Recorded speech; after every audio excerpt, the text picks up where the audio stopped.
Seriously. I'm thinking of retiring early and setting up my own business. Thank you. What do you think? It could be any of that person. It's okay. So what do you have in mind? It's just to give access to the no, that's somebody else. Anything account related.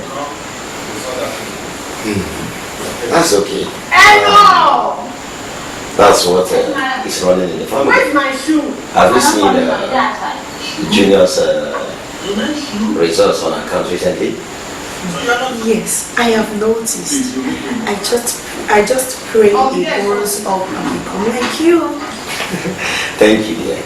But I think he's like you, agile like you. I'm glad you noticed. Thank you. You're welcome. Anyway, regarding your plan, it's okay. It's a very good plan. I think we should work towards it. Wow, thanks, honey. You're welcome. Oh, well, we're off to bed. You know, tomorrow is another hustling day. Okay then, okay. My Mr. I'm still here. Boomerang I is just around. have to finish this movie. Mr. Boomerang is around, so I have to. I thought you said you traveled. Mr. Water, of course. Don't you know Mr. Water? Oh, okay. I have to go to bed now, so wake up early to go to work. Alright, I'll join you then. Alright.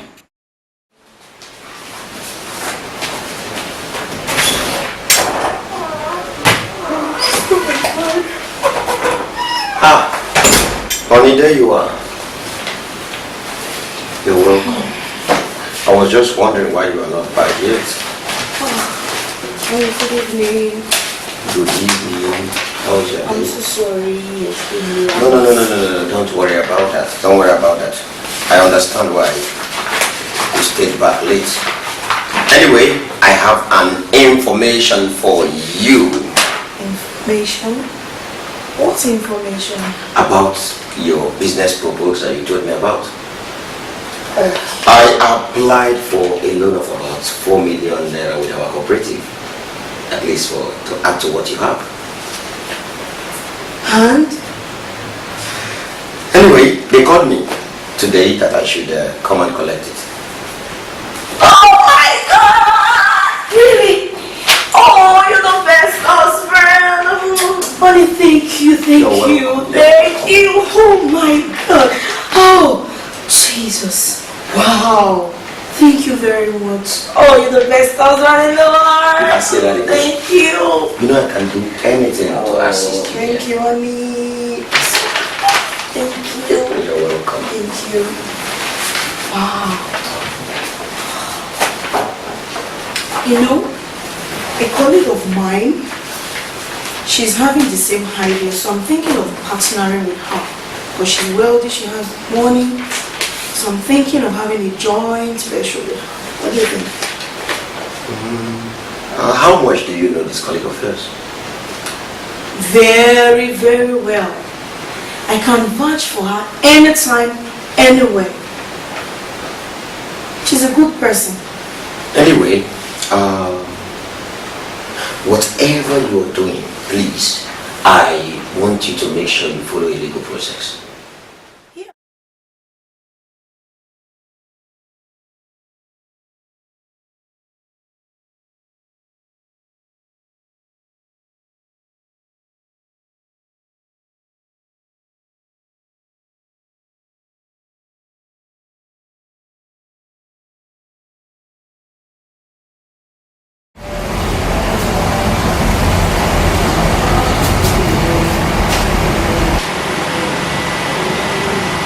Please, Tricia, can you get me the SOS 5?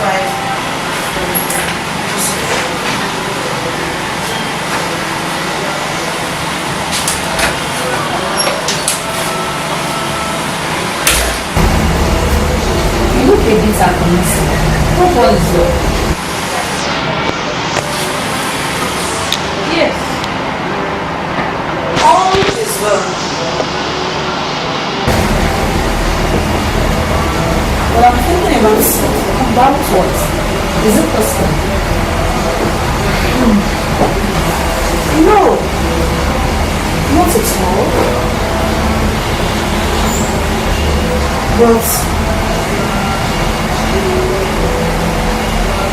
my husband wants to join this establishment. What? Yes. You know, considering his experience and all that. We need No, it to no, grow no, no, this. no, no. You don't know that this is it's not advisable for husband and wife to work together. Eh? Please, try and convince him. Let him do something else. But please, don't you think with his knowledge we can help move this company forward? Well, we rough. We already have bad reputation. And we don't want anything to spoil our image here. Please. We don't want that. Please, but my husband is innocent. Please, He didn't do anything. It was just a setup from his calling.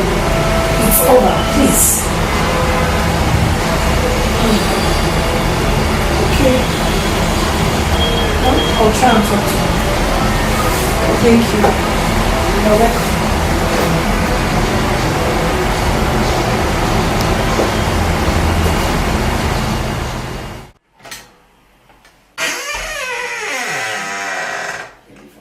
Honey, what took you so long? Oh, so sorry, dear. I was taking Junior.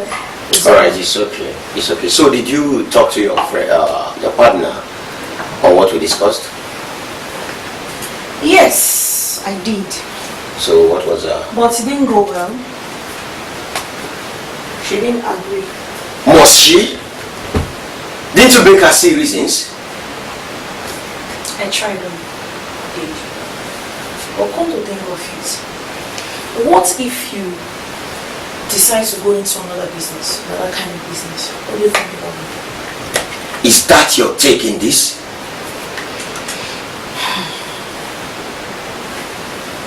What about the 4 million naira I invested? Please try and understand from our point of view. Please. Just try and understand. She's even threatening. I didn't want to push it further because she was even threatening splitting up. And you know she have the major share in this company. If she should do, the company is going to suffer. Now, I believe you should make her say reasons. Or would you want me to talk to her myself? If I be part of your joint venture, I believe I will contribute a lot. That will make you yield more profit. You're already part of it. No. Good day, viewers, and you're welcome to today's episode of Decisions. Today we're talking about a situation that has been captured, joint venture. As you can see in the drama, it's a pretty serious situation.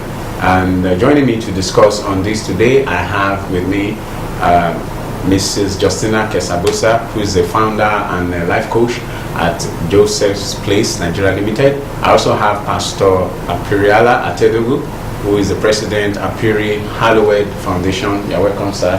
You're welcome, ma. Thank you very much. Okay. Now, considering what we are looking at today, a situation of business between a husband and a wife and a third party. Marriage, business, which one takes precedence? Which one is more important? Thank you for the question. It's just like the old argument of which comes first, the chicken or the egg. The marriage needs the business to survive, and the business also needs the marriage that is stable to survive. But having said that, the marriage should take precedence over the business. Sir? Well, I think I took her footsteps. God created man and gave him a woman, and so marriage was there before the business. And so I feel that marriage is supposed to be there first before business. Okay. Now, I want to ask, how do you mix marriage with business? Well, it depends on the type of business. You know, you have limited liability company, you have the sole proprietorship, you have partnership business, you even have an unlimited liability corporations. And so, in the first place, there has to be an understanding between the man, the woman, and the kind of business they want to go into. Now, let's take a limited liability company. It will be registered in the Corporate Affairs Commission. and everything will be spelled out. What are the roles, the duties, the responsibilities of the husband? That's if both of them will be working together in that particular establishment. Now, what are the duties of the woman and other people that they will employ into that business? And so, when these things are spelled out in writing, legally speaking, I feel there will be a better understanding, in that business and of course the marriage. Madam, mixing marriage with business, is this sweet? I don't even know why we're using the word mix, because marriage, the two of them have become one. Yeah. So it is assumed from that it's a union of everything together. Okay. When we're talking of business here, are we talking of the two of them agreeing to do business together as a couple, just like he has said, or is a partnership of you are not in the business, I'm helping you in the background? These things have to be understood from the onset for us to know what it is. If not, if it is marriage, there's no mixture of anything. It is a union, so everything has to be done as a united force when it comes to the marriage, which might not mean that two of them must be actively involved in the business. Okay, but at the background, the two of them are in the business. Yeah. You understand Yes, what I'm saying? It might not be active. agreeable. It might not be active. That's agreeable, ma. The husband, the wife ought to be involved in any business venture that is engaged in either by the man or by the woman. But in this particular instance now, we see a situation where the business is with a third party. But there's always feedback effect to the married. The third party may be married, may be single, and the third party may also maybe if he or she is married, the way he or she manages at home or the priority of marriage or business, it varies. Okay, but what we are looking here now is if someone is going to get involved, you're married, you have a wife or you have a husband, and you're going to be involved in a business outside your spouse. With your spouse, well, fine, you're married to do everything together, but you're going to be involved in a business outside your spouse. How do you mix it? Are there things that you need to do with your spouse? Is it entirely your business, or should you let your spouse be involved in it? That's what we're talking about here now. I understand. You see, when we say two are one, I expect that it's in an ideal situation, which we normally don't have. The percentage of ideal situations are quite few. In an ideal situation, there should be that rapport in which both parties understand where and what the other person is doing. So if it's a partnership with somebody else, I should be able to give a feedback to my spouse. Okay. Putting my spouse always in the picture and the decisions that we are taking.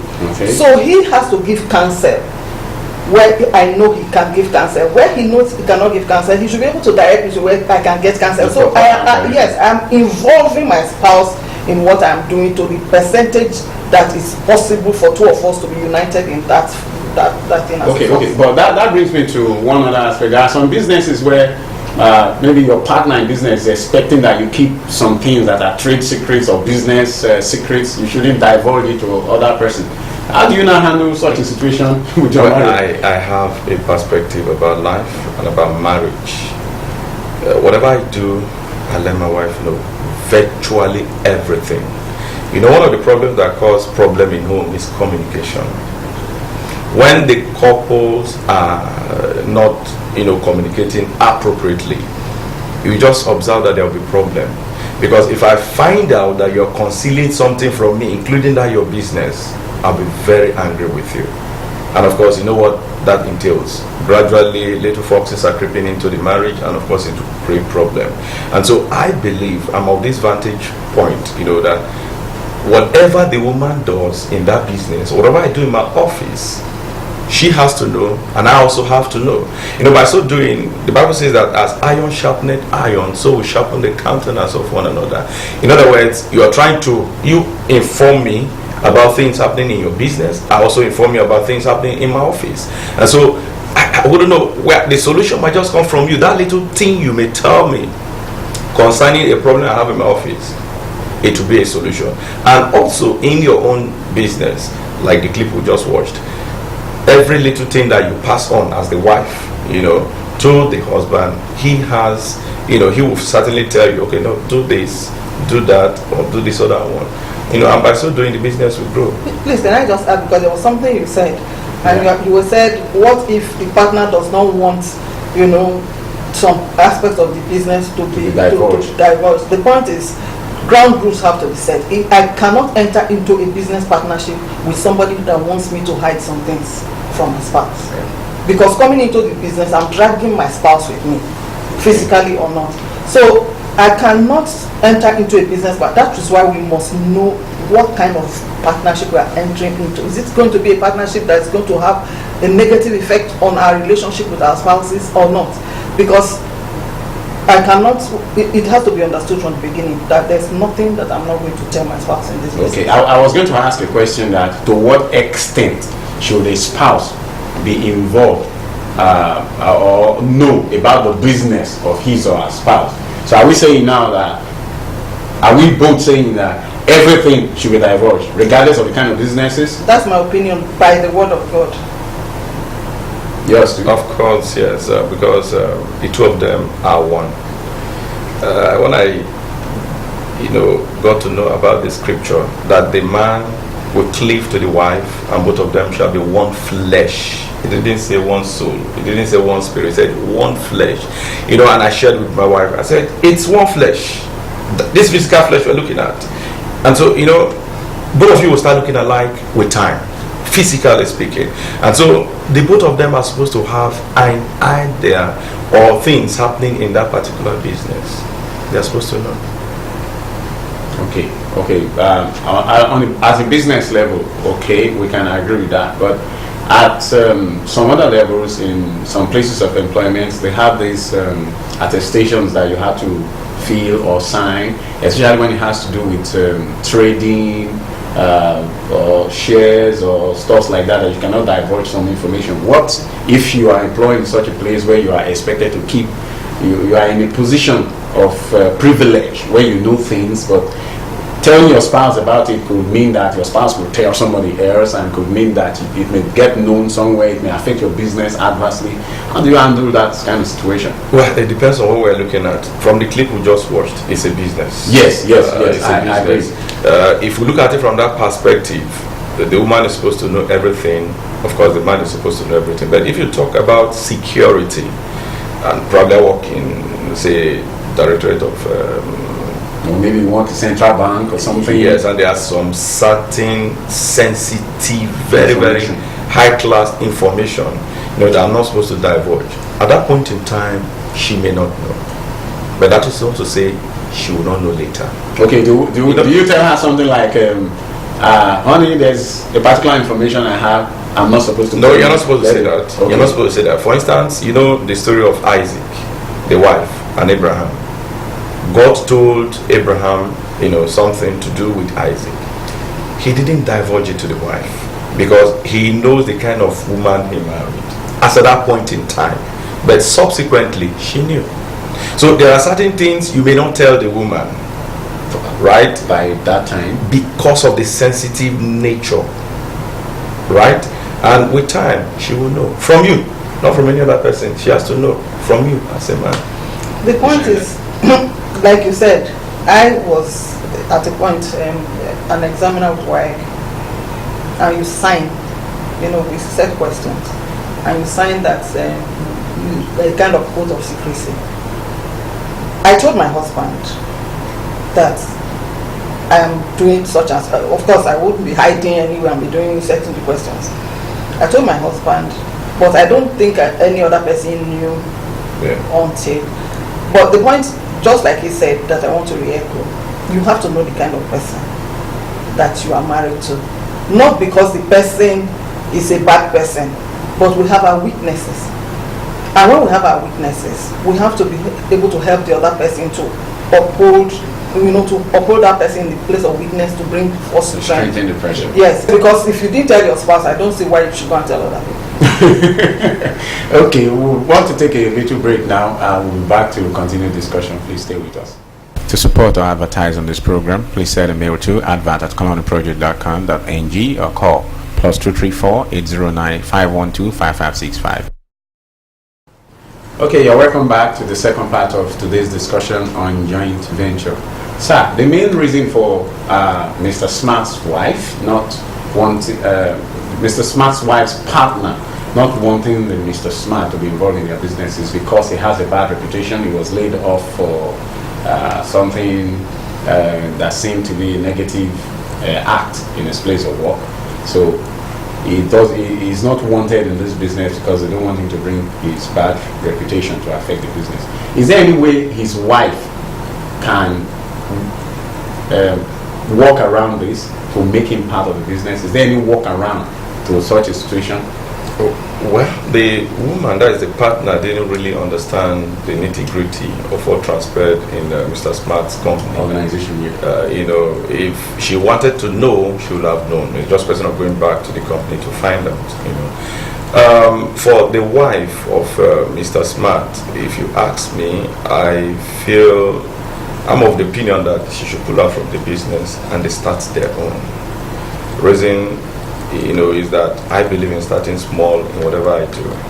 Yes, this man invested the sum of 4 million naira, and we are not told how much he added to that 4 million naira. And so 4 million naira now in this present day Nigeria is quite a huge amount of money that can kickstart that same business they are doing, but in a very small way. And so I feel that she should just pull out quietly. There shouldn't be any problem. There should be peace in that pull out. She, the other woman, that is the partner, can continue with what she's doing. I want to believe that before you form partnership with somebody, it's because that person has some kind of value. There's something you really need in that person. That's why you form a business partnership with the person. So if she pulls out, is it not possible that she's going to have a loss of value? She may not be able to. The core thing the partner is talking about is the amount of money she contributed. Now, if you talk about ideas, a lot of people have ideas, to contribute to that same business. And though we are not told how many years they've been in that business, it's a young business. It's fine. Not so long about even at that, the woman is quite a wise one. Smart's wife. She must have gotten one or two things from this other partner, her partner. So I still believe that the core thing here is the money. You share that? Well, he is a man. I'm looking at the situation from the perspective of a woman. Okay. And you see, the man is coming at it from a frustrated point of view. Yes, it seems so. It's not coming with the point of view of I can help. Not with a clear idea. Yes, he's frustrated and he's just looking for where to vent. And the woman is in a position where she doesn't know what to do. Whether do I go with my husband or go with my partner. She even originally didn't like the idea. Yeah. Because I can imagine if I was the one, I might not like the idea to bring my husband into, especially if I know who my partner is. Okay. And we can see the arrogance of the partner in this matter. So what I would do, what I would advise is, just like he has said, pull out of the business. The guy says he has ICT knowledge that can turn the world around. So what he needs to do is pull out. The woman needs to pull out, save her marriage, and let the husband come in with his guru ideas and turn the venture to something, because the money is the least thing that anybody has. Okay, save the marriage. Because if you pull money from a visionary, the same thing that made him make that money before will still make him make another idea to succeed. So if the vision is superior to if he has the knowledge and competence as he has, yes, even if he pulls out, the woman finally loses some part of the money, whatever they have, he should be able to turn the fortune around. Okay, but because for the woman to leave her organization, to set up, I'm coming from that perspective. I left my organization to set up something. Do you understand? For you to take that kind of step, you have a vision and a passion that is consuming you. So if you have that going for you, and you have a husband who also has something going for him, and you have some amount of money, I don't see why two of them cannot pull out and succeed in their business. See, I told my children that don't depend on the government. Don't depend on any man to sustain you. Depend on yourself. Greater is he that is in you than he that is in the world. What do you know, Joseph? What do you know, Favor? And these guys are good at drawing. you can use this same vision that God has imparted into you to turn the world around. If you rely on yourself, the vision that God has given to you, like this man, that is an ICT expert, he can turn that business around. If, like she said, if he's doing it from a clean heart. Okay, time is not so much in our favor, so I have just one final question. All right. Let's give a final word to the man, Mr. Smart, a final word of advice, and also to his wife. Mrs. Smart has to study business all over and all over again. This a small world now. We have internet facilities here and there. She has to study the business worldwide and see how best that she can make that business grow. And for the man, he posited this ego syndrome. Of course, it's with all men, most men. But he has to calm down. He has to humble himself and really bring in his wealth of experience to ensure that that business works out very good. The man has to get a life. He thinks that his life ended with the last job. The last job he did, and that is one of the major problems that we have in this country, because we are very employment driven. Immediately, I come from an environment where I was in the DIC environment for a very long time. And what I noticed is that immediately they are made redundant. It's as if their lives have ended. So it's a gradual, depressing, environment and everything. So you see people who have left jobs at an age that they could have gotten other jobs. That they are still productive. They have allowed their minds and everything to degrade and everything. And I used to ask, please, did they write in that letter of redundancy that you can't get a job somewhere else, or you can't do something with your hand? And you see the kind of environment in which we find ourselves when you are giving gratuity or whatever it is. Just like I was saying, money, start small. Rather than start small, we use the money to prove to our mates that the cars that they are driving, we too can drive. We can't buy a car that we can't maintain to please people that are not even interested in us. And before we know it, in 6 months, the car becomes a drain. And it's not a lie. It's not an asset that improves and all that. So it's a mental problem. Okay, thank you viewers for being with us today as we discussed the joint venture. I had with me discussing today Pastor Apirella Atedo and Mrs. Justina Kesagosa. Thank you for coming. Thank you. You can continue the discussion with us on our website and on our YouTube channel. You will see it rolling on the bottom of our screen, and we want you to keep the time and same date with us on the same channel next week. My name is Akibola Praise. I remain your host.